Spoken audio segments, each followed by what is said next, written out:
Assalamualaikum warahmatullahi wabarakatuh dan selamat sejahtera cikgu ucapkan kepada murid-murid semua. Cikgu harap murid-murid berada dalam keadaan sihat walafiat dan bersemangat untuk meneruskan sesi PDPR kita pada hari ini. Kita pun buang masa, jom kita tengok apa yang kita nak belajar pada hari ini.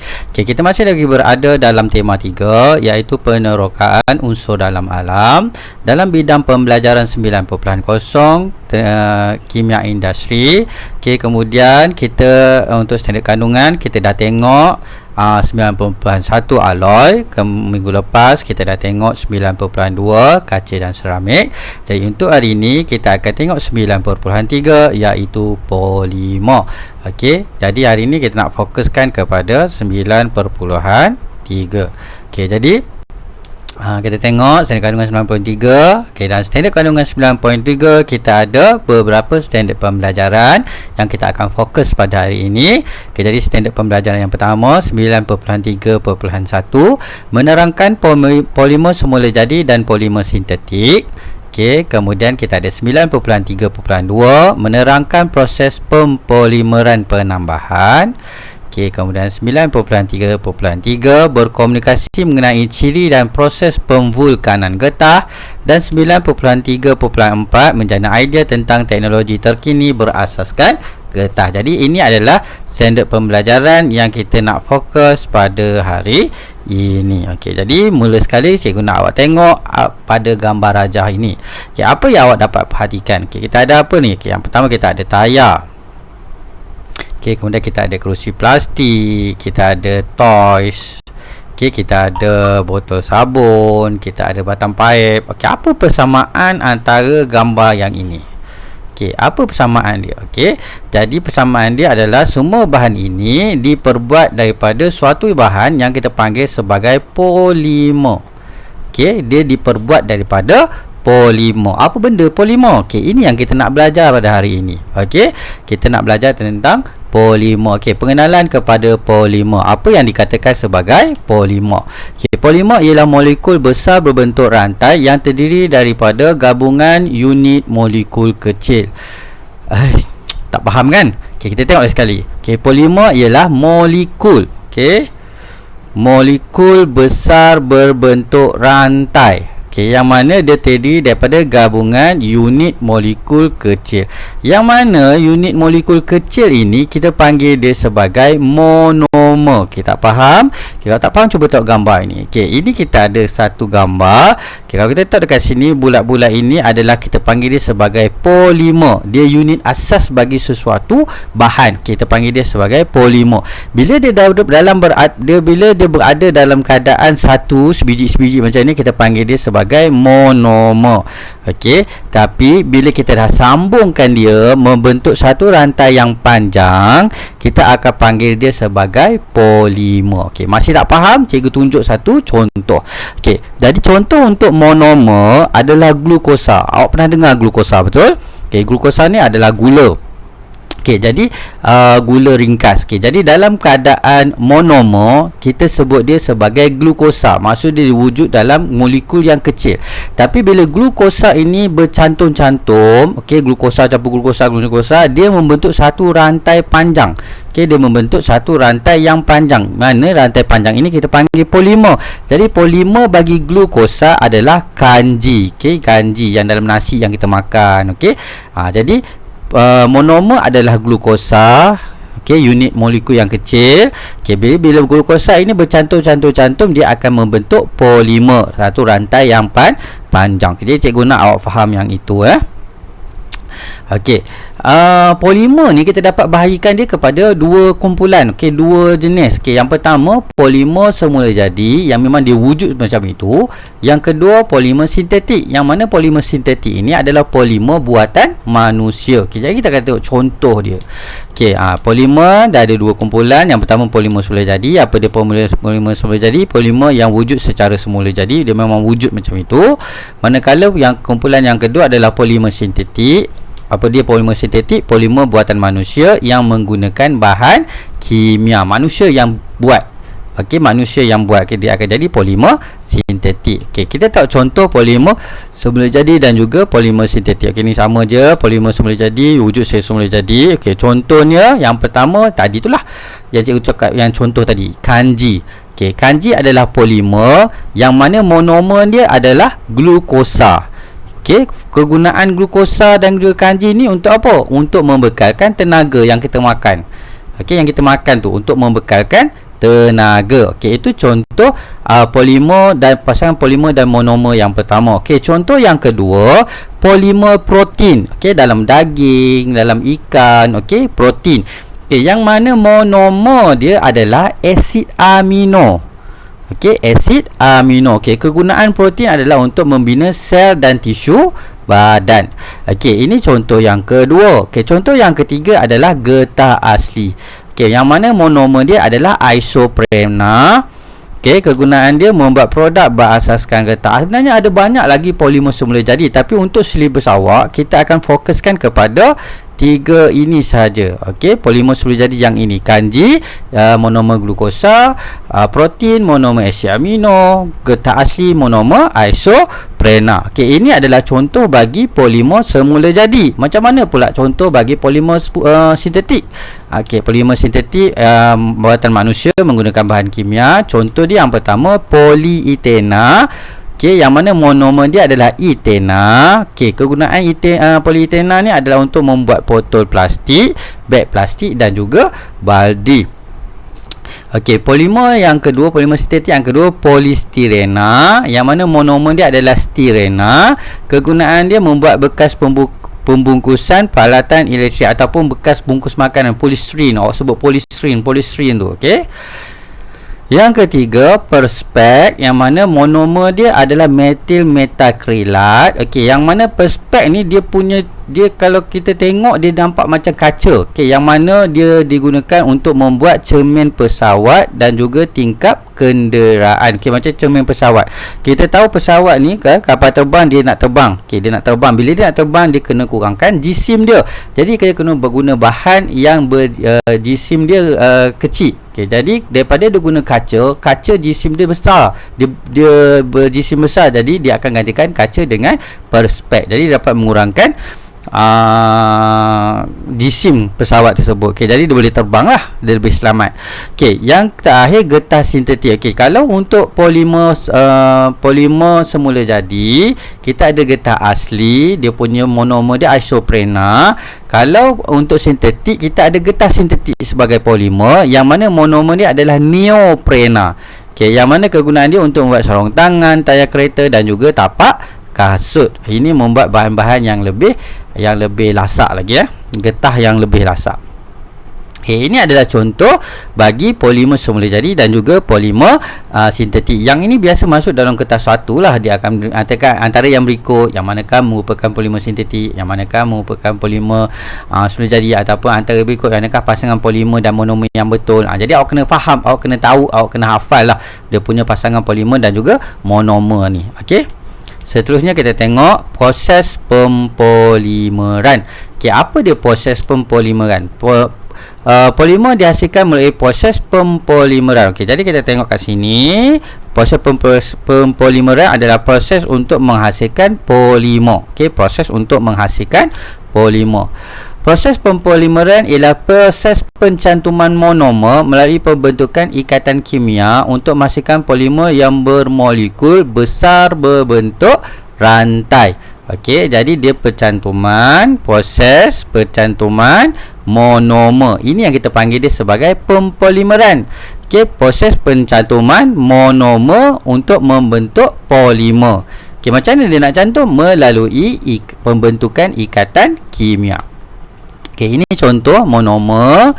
Okey, berlaku proses pempolimeran, dia akan membentuk polimer. Okey, monomer, daripada monomer, cikgu ulang balik semula, daripada monomer berlaku proses pempolimeran, dia akan membentuk polimer. Okey, kalau pempolimeran daripada monomer membentuk polimer, penyah polimeran apa benda pula?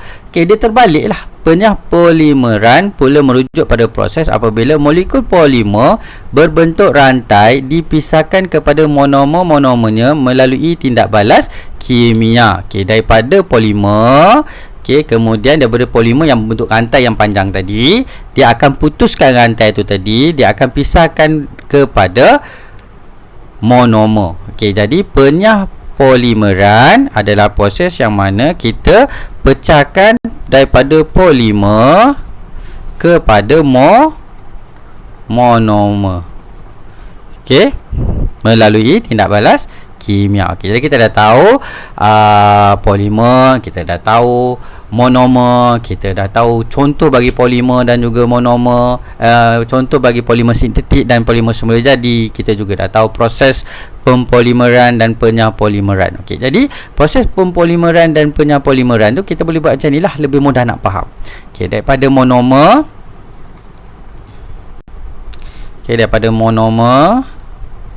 nak menjadi polimer, dia akan melalui proses pempolimeran. Daripada polimer nak jadi monomer, dia akan melalui proses penyapolimeran. Okey, seterusnya kita tengok pempolimeran penambahan. Okey, apa yang dikatakan sebagai pempolimeran penambahan? Okey, pempolimeran yang melibatkan monomer jenis sama. Okey, dia melibatkan monomer jenis yang sama. Pemecahan, okey, jadi dia melibatkan proses pemecahan ikatan ganda dua menjadi ikatan tunggal. Okey, ikatan antara ni kita ada ikatan tunggal, ikatan ganda dua, ikatan ganda tiga. Yang ni awak akan nampak lebih ni dalam ikatan 5 nantilah. Okey, tapi awak cuma kena tahu yang ini saja. Apa yang dikatakan sebagai pempolimeran penambahan? Pempolimeran penambahan ni adalah pempolimeran yang melibatkan monomer yang sama. Okey, melibatkan monomer yang sama. Yang macam mana kita buat? Kita akan pecahkan ikatan ganda dua menjadi ikatan tunggal. Tak faham? Okey, kita tengok nanti contoh. Okey, contohnya adalah polietena. Yang mana polietena ni adalah salah satu contoh polimer yang dihasilkan melalui proses pempolimeran penambahan daripada monomernya etena. Okey, jadi kita dah belajar dah tadi polimer polietena. Monomernya adalah etena. Okey, jadi ini adalah molekul etena. Okey, ini adalah molekul etena. Kita ada 2 C, yang mana C dengan C ini dia bercantum ataupun dia terikat dengan ikatan ganda 2. Okey, ini ikatan ganda 2. Okey, ikatan ganda 2. Okey, yang ini karbon ni dia akan terikat dengan hidrogen yang ini. Kemudian dia akan terikat dengan hidrogen lagi satu yang ini. Kemudian dia akan terikat dengan karbon yang kedua. Okey, jadi untuk membentuk polietena, kita akan pecahkan ikatan ganda dua ini menjadi ikatan tunggal. Okey, jadi ikatan tunggal dia akan membentuk seperti ini. Okey. Okey, kita ada etena. Okey, kita ada etena, kita ada C, ikatan ganda 2 C, H.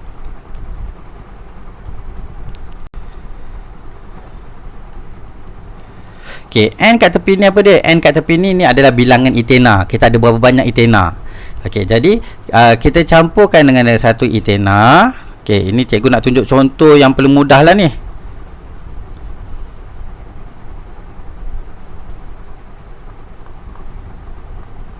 Okey, jadi dia akan pecahkan ikatan ganda 2 ni. Okey, dia akan jadi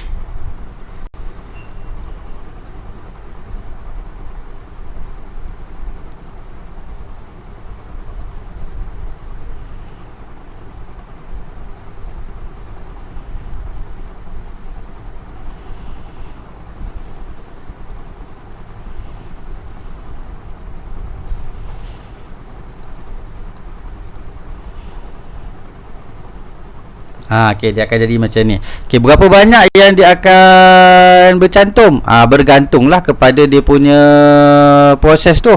Sebab tu dia ada N dekat tepi sini. Okey. Okey, ini contohnya. Okey, daripada ikatan ganda 2, dia akan cantum ini etena. Ini etena. Okey, kemudian dia akan cantum, dia akan pecahkan ikatan mana dua ni menjadi ikatan tunggal. Okey, sebab dia ada penambahan kat sini. Okey, dia akan bentuk ikatan tunggal, dia akan jadi semakin panjang. Okey, lagi panjang, lagi panjang, lagi panjang. Dia boleh jadi lagi panjang. Okey, ini kita sebut sebagai polietena yang melalui proses pempolimeran penambahan. Okey, pempolimeran penambahan. Okey. Jadi apa dia pempolimeran penambahan? Proses pempolimeran yang melibatkan yang melibatkan monomer jenis yang sama, yang mana kita akan pecahkan ikatan ganda dua menjadi ikatan tunggal. Itu adalah pempolimeran penambahan. Okey, seterusnya kita masuk kepada getah asli. Okey, getah asli. Apa dia getah asli? Okey, getah asli. Okey, susu getah atau disebut lateks. Okey, nanti kalau dalam soalan, kalau dia kadang-kadang dia akan pakai susu getah, kadang-kadang dia akan pakai lateks. Apa benda susu getah lateks? Susu getah dengan lateks ni kita dapat daripada pokok getah yang kita toreh.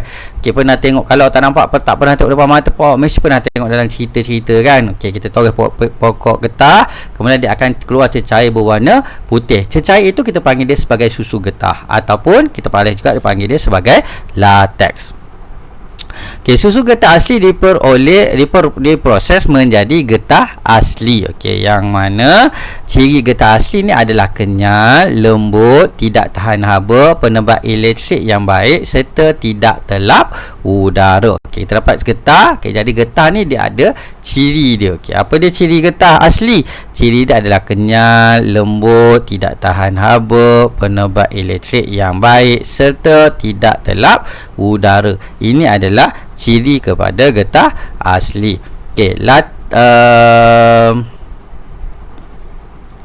Okey, kemudian awak perlu tahu dua benda. Lateks ni ataupun susu getah ni dia boleh membeku. Okey, ataupun dalam bahasa sains kita panggil dia bergumpal. Okey, lateks ni dia akan bergumpal apabila dia dicampur dengan asid. Okey, jadi lateks ni, susu getah, bila kita campur dengan asid, dia akan bergumpal ataupun dia akan membeku. Kenapa? Sebab dalam lateks kita ada ion positif. Okey, dalam bukan dalam lateks, dalam asid.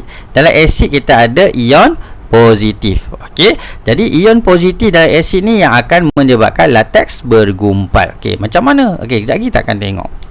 Okey, lateks ni juga dia boleh kekal cair kalau kita campurkan dia dengan alkali. Okey, sebab apa? Sebab dalam alkali kita ada ion negatif. Okey, jom kita tengok macam mana dia bergumpal, macam mana dia kekal cair. Okey, jadi kita tengok tindakan asid dan lateks, asid dan alkali terhadap lateks. Okey, di dalam lateks terdapat molekul-molekul getah berbentuk rantai yang diselaputi oleh satu lapisan membran protein. Okey, jadi ini yang nampak macam getah gelang, macam serabut, sangat rambut yang kusut ini adalah rantai polimer getah asli. Okey, ini adalah rantai polimer getah, yang mana rantai polimer getah ini dia dikelilingi oleh satu membran protein. Okey, dia duduk di dalam membran protein. Dia akan terkandung di dalam membran protein tu. Okey, kemudian di sekitar membran protein tu terdapat cas-cas negatif. Okey, dekat luar membran protein ni ada cas-cas negatif. Okey, kita tengok kat sini dia ada cas negatif. Apa fungsi cas negatif ni? Okey, cas ini bila terlalu banyak molekul getah, okey, sebabkan ada cas negatif campur dengan negatif berjumpa dengan negatif, dia akan tertolak. Okey, jadi molekul getah ni dia akan menolak antara satu sama lain. Bila dia menolak antara satu sama lain, membran protein tu dia tidak pecah. Okey, jadi bila dia tak pecah, membran protein tu tak pecah, jadi lateks ataupun susu getah ni dia akan wujud sebagai cecair. Okey, jadi macam mana dia nak jadi cecair? Ingat ni, dia hanya akan jadi cecair sekiranya rantai polimer getah berada di dalam membran protein. Selagi rantai polimer getah berada dalam membran protein, dia akan cair. Okey, dia akan cair. Jadi macam mana dia nak kekalkan duduk dekat dalam membran protein? Sebab tu wujudnya cas negatif di sekeliling membran protein. Cas negatif ini akan menyebabkan membran protein ataupun rantai molekul getah ni dia akan menolak antara satu sama lain. Jadi selagi dia menolak antara satu sama lain, dia tidak akan pecah. Okey, jadi masalahnya bila dalam keadaan yang cair, kita nak transport, kita nak angkut latex tu, dia susah, dia ada risiko untuk tumpah, dia susahlah untuk kita gerakkan dia, untuk kita simpan. Okey, jadi kita perlu gumpal, kita perlu buat susu getah ataupun latex tu bergumpal, kita perlu bekukan dia. Okey, jadi macam mana kita nak gumpal? Kita akan tambah asid ke dalam latex. Okey, jadi apabila asid ditambah ke dalam latex, ion-ion hidrogen yang bercas positif daripada asid akan meneutralkan cas negatif pada permukaan membran protein. Okey, tadi kita tengok ada dekat membran protein. Okey, ini rantai molekul getah. Okey, dekat luar pada protein tadi ada cas negatif, betul? Okey, jadi bila kita campurkan asid ke dalam latex, apa yang berlaku? Dekat dalam asid tadi dia ada cas hidrogen positif. Okey, jadi cas hidrogen positif ni dia akan neutralkan. Dia akan neutralkan positif campur negatif, dia akan neutralkan. Okey, yang ini dia neutralkan yang ini. Okey, yang ini pun ada. Okey, jadi dia neutralkan. Okey, yang ini pun ada. Jadi dia akan neutralkan. Jadi semua cas negatif dekat membran ni neutral. Bila cas negatif dekat membran neutral, dah tak ada cas lah. Okey, jadi bila dah tak ada cas negatif, ni menyebabkan molekul getah akan berlanggar antara satu sama lain. Bila dah tak ada cas negatif, dia akan berlanggar dengan molekul yang lain, membran molekul yang lain. Okey, jadi bila membran protein yang lain, bila dia dah berlanggar, dia akan pecah. Okey, jadi bila dia pecah, apa yang berlaku? Bila membran protein pecah, rantai polimer akan keluar dan saling berbelit membentuk gumpalan pepejah. Jadi rantai polimer dalam yang ini, rantai polimer dalam ini, dia akan keluar dan dia akan berbelit-belit. Bila dia berbelit-belit, dia akan membentuk gumpalan. Bila bentuk gumpalan, latex tadi akan jadi beku. Okey, jadi yang macam ini, dalam keadaan yang biasa, membran protein dikelilingi oleh cas negatif. Jadi cas negatif sama cas negatif dia akan menolak. Bila dia menolak, dia akan kekal dalam bentuk cair. Dia tak pecahkan, dia akan kekal dalam bentuk latex yang cair. Okey, latex cair. Okey, kemudian bila kita tambah asid, biasa asid yang kita tambah adalah asid etanoik. Okey, biasa kita akan gunakan asid etanoik. Apa yang berlaku? Dalam asid etanoik ini ada cas positif daripada hidrogen. Ada cas positif daripada hidrogen. Jadi cas positif daripada hidrogen ni tadi, dia akan neutralkan cas-cas negatif tadi. Dia akan neutralkan. Okey, dia akan neutralkan, dia akan neutralkan, dia akan neutralkan. Okey, dia akan neutralkan. Habis dia neutralkan. Okey, yang ini pun habis dia neutralkan. Okey, apa yang berlaku bila dia dah habis neutralkan? Okey, jadi tak ada cas lah di sekeliling membran protein ni. Bila dah tak ada cas, membran protein ni dia akan berlanggar antara satu sama lain. Jadi bila membran protein dia berlanggar, dia akan pecah. Kemudian rantai polimer dekat dalam tadi, dia akan bergumpal-gumpal. Dia akan dia akan berbelit-belit, menyebabkan getah tadi akan bergumpal. Okey, jadi macam mana kita nak bekukan getah? Kita akan tambah asid, ataupun kita boleh juga sebut sebagai cuka getah. Okey, cuka getah. Okey, tengok soalan lah. Kalau soalan dia asid lah. Kalau soalan dia cuka getah lah. Okey, jadi tapi benda yang sama sajalah. Okey, tapi ada juga keadaan yang mana walaupun kita tak tambah asid dekat dalam latex tu, asid tu akan tetap menggumpal. Okey, lama kelamaan secara semula jadi asid tu latex tu akan tetap bergumpal walaupun kita tak letak asid. Macam mana pula boleh berlaku macam tu? Okey. Dalam persekitaran kita dan atmosfera kita ada banyak bakteria. Okey, jadi bakteria inilah yang akan menghasilkan, dia akan masuk ke dalam latex. Okey, dia akan masuk ke dalam latex. Bila dia masuk ke dalam latex, bakteria ini akan menghasilkan asid. Bakteria ni akan menghasilkan asid. Jadi bila dia hasilkan asid daripada bakteria ni tadi akan meneutralkan membran protein. Kemudian bila membran protein dah tak ada charge, dia akan berlanggar, dia akan pecah dan bergumpal. Okey, cuma jika kita nak menggunakan tindakan bakteria saja, dia akan ambil masa yang lebih lama lah. Okey, dia akan ambil masa yang lebih lama. Kalau berganding dengan suka getah, kita letak, kita kejap je, dia akan terus bergumpal. Okey, jadi dia boleh bergumpal dengan cara kita letak cuka, ataupun letak juga boleh bergumpal secara semula jadi dengan tindakan bakteria. Okey, kemudian ada juga keadaan yang mana lateks ni perlu dikumpulkan dalam bentuk cecair. Okey, kita tak nak dia dalam bentuk beku. Kita nak dalam bentuk cecair. Kita nak biar dia terus cair. Okey, jadi macam mana nak buat? Kalau kita tak letak asid sekalipun, dia tetap juga akan bergumpal disebabkan oleh tindakan bakteria. Macam mana kita nak buat dia terus jadi cecair? Okey, kita letak satu bahan, iaitu alkali. Okey, jadi apabila alkali ditambah ke dalam lateks, ion-ion hidroksida daripada alkali akan meneutralkan ion hidrogen daripada asid. Okey, dari dalam alkali, dan alkali dia ada ion hidroksida. Okey, dia ada ion hidroksida. Ion hidroksida OH minus. Okey, ion hidroksida, yang mana ion hidroksida ni tadi dia akan meneutralkan ion hidrogen daripada asid. Okey, tanpa asid, charge negatif kekal pada membran protein dan molekul getah tetap menolak antara satu sama lain dan tidak berlanggar. Okey, maka molekul getah akan kekal dalam keadaan cecair. Okey, maksud dia macam ini. Okey. Kita ada membran protein yang mengandungi rantai polimer getah. Okey, ada charge negatif. Okey, kemudian katalah kita tinggal 2 hari. Okey, bila kita tinggal 2 hari, bakteria akan menghasilkan asid, betul? Jadi bakteria akan menghasilkan asid. Bila bakteria menghasilkan asid, ion hidrogen ni akan ion positif ni akan meneutralkan charge negatif pada membran. Jadi dia akan pecah. Dia akan hilang, dia akan neutral, kemudian dia akan berlanggar, dia akan pecah. Jadi untuk mengelakkan daripada charge pada membran protein ini neutral, kita akan tambahkan amonia. Okey, jadi apa yang berlaku bila kita tambah amonia? Okey, jadi macam ni, saya lukis lebih mudah. Okey, kita akan tambah, kita ada membran protein, yang mana dalam membran protein tu kita ada rantai polimer.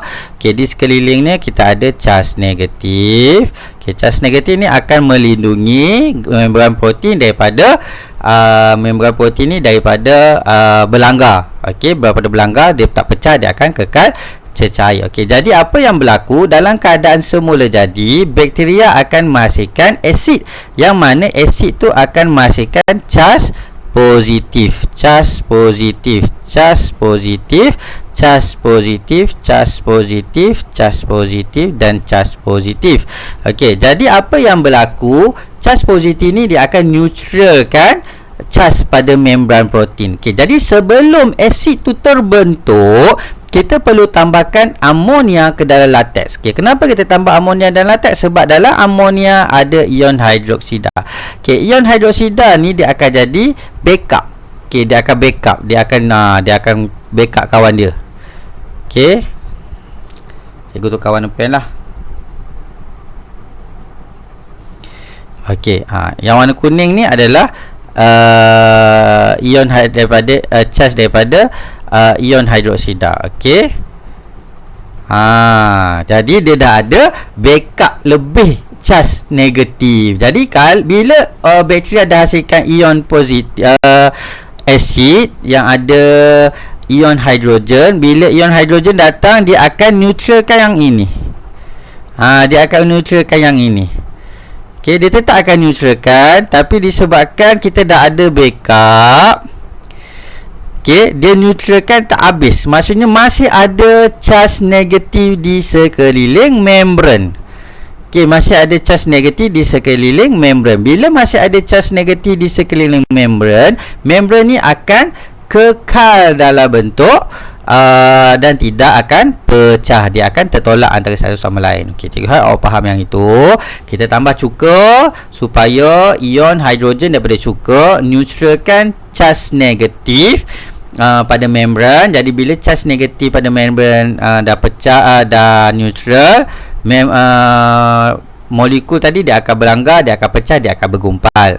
Okey, kalau kita tak tambah cuka, asid dekat atmosfera akan bakteria dekat atmosfera akan menghasilkan asid, yang mana asid tu tadi dia akan neutralkan charge negatif pada membran. Okey, jadi kalau kita tak nak bakteria tu menghasilkan asid yang akan neutralkan membran, kita awal-awal lagi kita dah letak amonia. Jadi bila kita letak amonia, dalam amonia ada charge negatif. Jadi bila charge negatif berlebihan, charge negatif tu dia akan neutralkan charge negatif daripada alkali tadi, dia akan neutralkan charge positif daripada asid yang dihasilkan oleh bakteria. Okay, jadi tolong fahamkan yang itu. Tak faham nanti boleh tanya cikgu dalam grup Telegram. Okey, jadi getah asli ni dia banyak kegunaan, tapi disebabkan dia sifat dia yang tak tahan haba. Okey, jadi kita tak boleh nak gunakan untuk barang-barang yang lasak. Okay, sifat semula jadi getah asli yang lembut dan tidak tahan haba adalah tidak sesuai jika digunakan untuk membuat bahan seperti tayar kenderaan.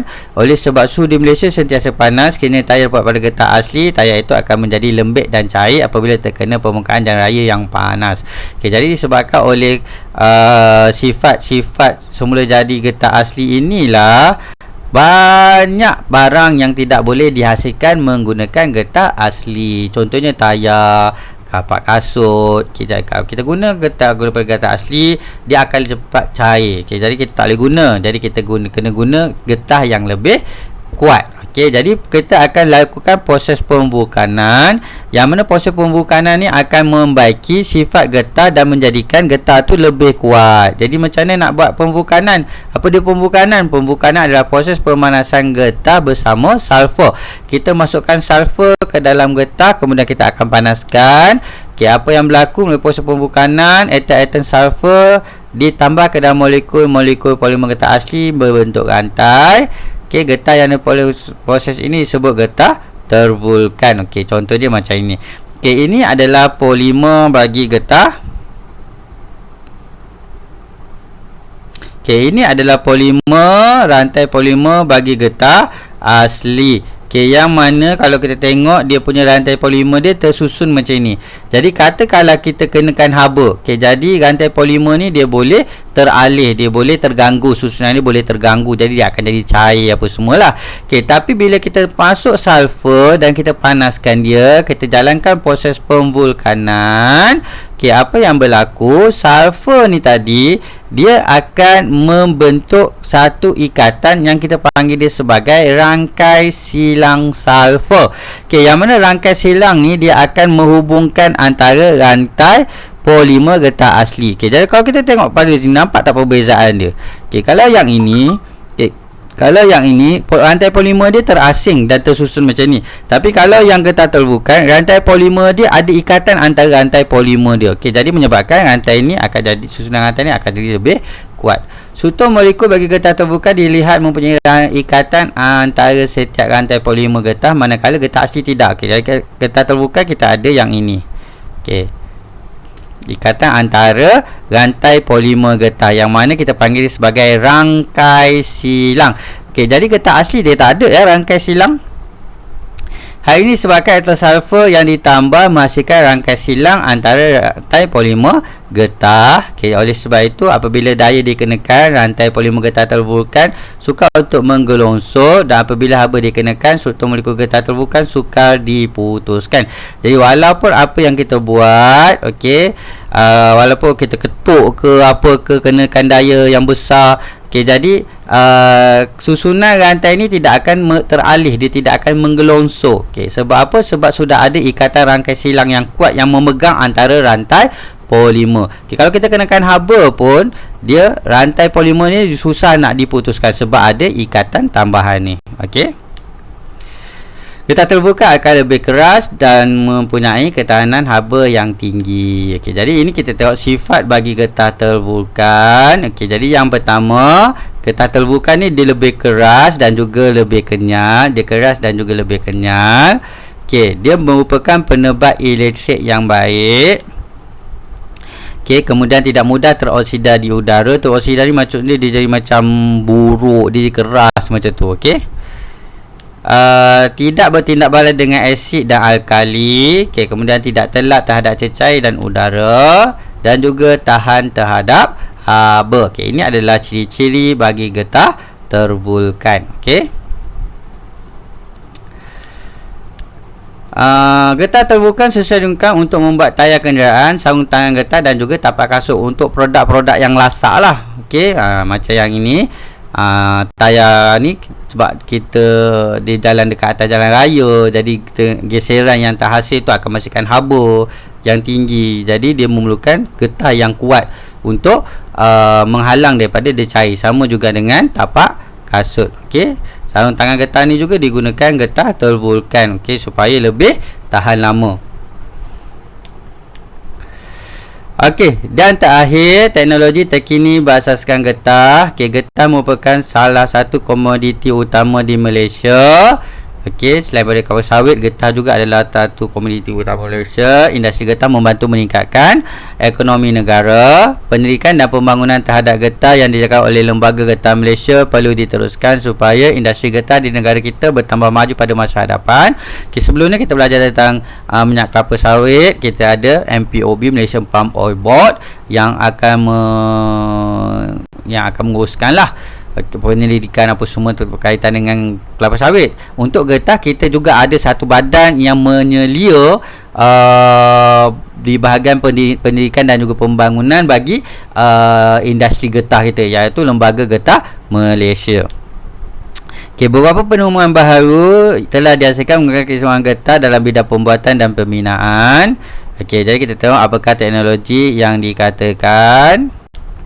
Okay, yang pertama, sudah tercipta satu bahan yang kita panggil dia asfalt terubah suai getah bekuan ataupun CMA, yang mana kita boleh gunakan konkrit asfalt ni untuk menurak jalan raya supaya tahan lebih lama, tahan haba, mengurangkan bunyi bising dan keretakan jalan raya. Okay, jadi kita boleh biasa kita jalan raya kita buat daripada kita turap daripada bahan yang kita panggil sebagai bitumen.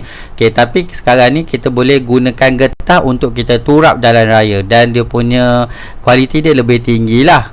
Okay, yang kedua, getah color merupakan cat lukisan yang dihasilkan daripada latex untuk kegunaan seni visual. Warna pun kita dah ada warna yang kita buat daripada getah.